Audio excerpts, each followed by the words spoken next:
Fantastic. Well, I guess here we are. Thank you, James. Thank you for being with us here out of our very first Ludia coffee time. It's fantastic. I'm so excited and honored to be the first person on Ludia's coffee time. It's exciting. Yeah, so we got some Colombian coffee. This is Colombian coffee for you guys. Just a little taste from our country. This is from my hometown. It's a little espresso for you. So cheers. Salud. So, Jared, thank you so much. So, if you tell me a little bit about the history, how you became what you are today at Vixxo, I'd love to hear about the background and your story. Well, I mean, I joined Vixxo about 6 years ago as their chief technology officer. And we were in the middle of a digital transformation that had stalled and failed. And I was brought in to kind of deliver that platform and the multiple platforms so we can start getting business value and getting back to our business. And during that process, I demonstrated that I was someone that can get things done. And if you look at my career, no matter what stage of my career was at, I was somebody that always prided myself on getting something done. The hard project, the project nobody wanted to do. I did that in Vixxo with technology, and I was given the opportunity about a year later in early 21 to begin to take on some of the business responsibilities. So I took over our service provider network, which is 3,500 partners that do work on Vixxo's behalf. And from that point forward, I just started to get more and more into the business, which is exciting for me, but I was grateful for our CEO and our board of directors to give me the opportunity. But I'll tell you, I had somebody in front of me that kind of was the pioneer. He's now the CEO of Xerox, Steve Bandrzak. He was my CIO when I was at DHL in the early 2000s, and he told me it was his mission to be a CEO, to move from CIO to CEO.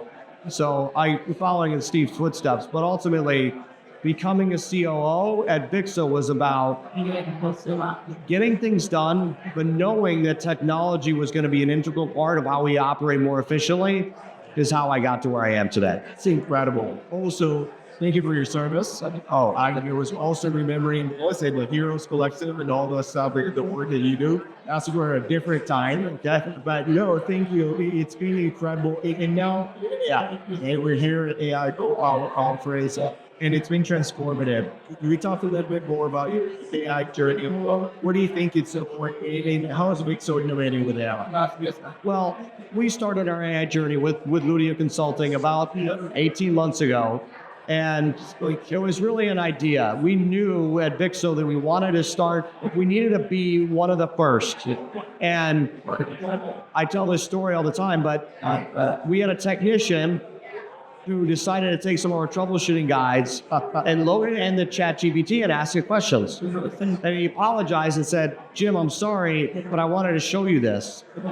And instantly the lights went on that not only that a technician experimented with it, I could get it to respond.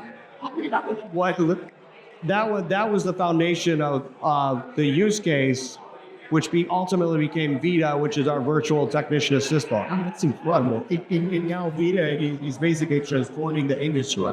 This is helping you guys out of the big society and giving you an exposure. You guys, so tell me a little bit more about what do you see that roadmap for Vita, for Vixxo, for AI? Where's your Well, for Vixxo and Vita, it was really about how can I change the dynamic for the technicians that were leaving the workforce. There's a lot of how do I bring technicians up to proficiency?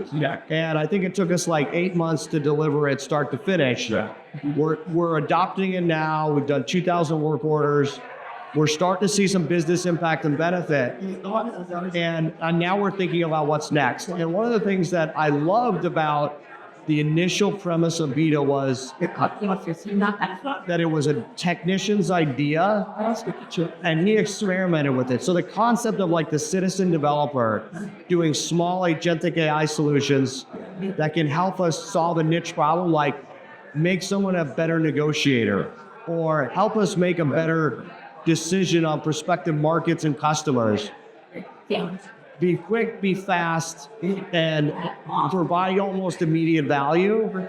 I think that's where we're going to start getting into now is these small, that quickly developed, citizen developer level developed AI solutions. That's incredible, right? It is interestingly, we were talking about this earlier about delivering value, right? Being able to demonstrate value, demonstrate quickly, and be able to take certain use cases and make them a reality. So we talked about the technician scenarios, right? Are there any other scenarios that come to mind? I know we talked a little bit about the in the office, back office, kind of operations or anything like that. Any of those scenarios come to mind? Yeah, so there's three scenarios we have that we're actively trying to take the next step on.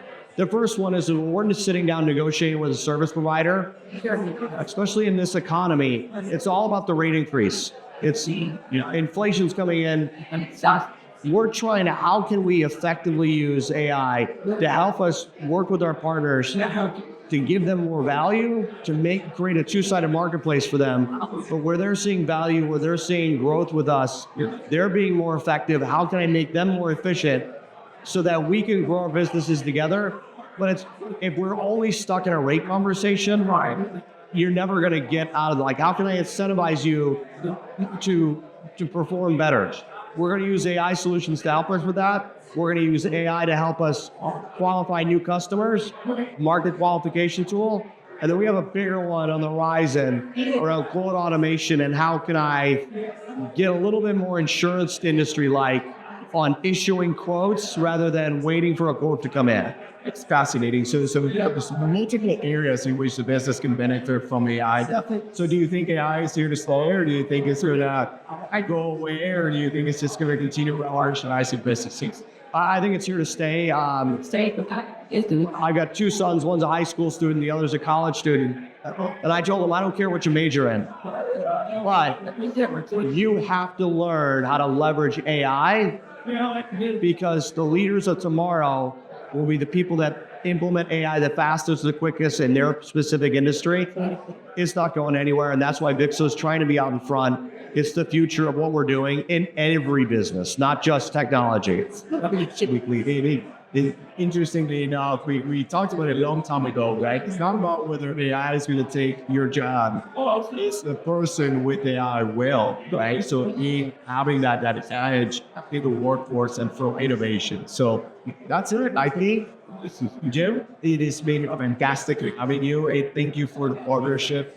Thank you for all the things that you also do for the community. It means the world to us to have you as a partner, as a friend, and also the customer. Thank you for that. Well, thank you for having us, Lucas. Ludia is a longtime partner of Vixxo's, and we appreciate the opportunity to be your first here on Coffee Talk with Ludia. Yes, first time. Yes, thanks. Thank you. Excellent. All right, appreciate it.